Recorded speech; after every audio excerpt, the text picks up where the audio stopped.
La CEDEAO a très vite fait d'organiser des troupes, non content de l'embargo qu'elle a pu imposer au Niger, que ce soit surtout pour les produits pharmaceutiques. Elle s'est crue devoir de venir attaquer le Niger pour soi-disant replacer le président Bazoum sur son pouvoir.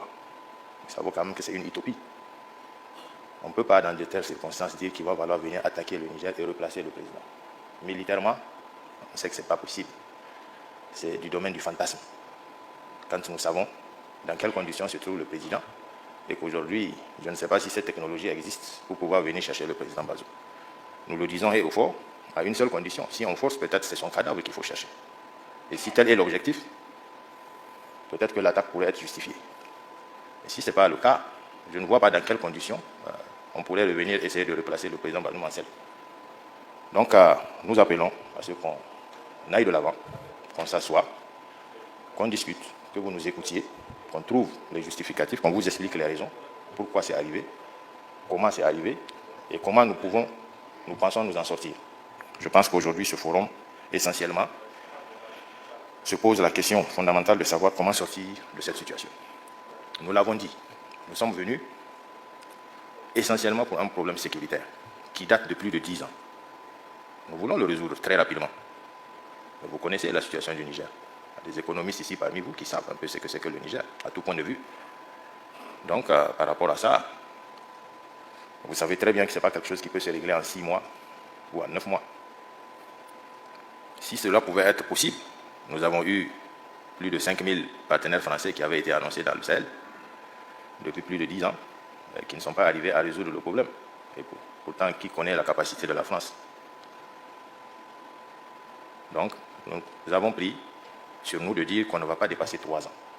On ne dépassera pas 3 ans. Et nous savons que c'est assez réaliste. C'est vous qui êtes les experts. Vous pouvez apprécier.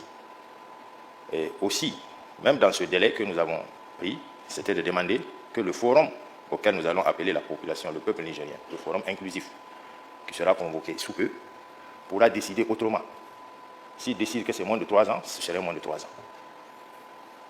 Donc voilà ce que nous, on a dit concernant cette sortie de crise.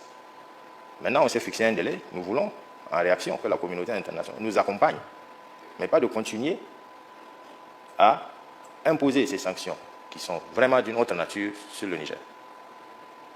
Imaginez un pays enclavé, un pays qui ne dispose pratiquement pas de grandes industries manufacturières. Même les produits pharmaceutiques sont obligés. On est obligé de les commander ailleurs. Et malheureusement, tout ceci ne vient pas par le canal habituel. Donc il y a des restrictions et il y a des difficultés qui arrivent. Et aujourd'hui, ces difficultés auxquelles nous sommes confrontés s'ajoutent à un problème d'électricité de tout le temps. Une partie de l'électricité est fournie par le Nigeria, il ne faut pas se voiler la face. Du jour au lendemain, le Nigeria coupe l'électricité.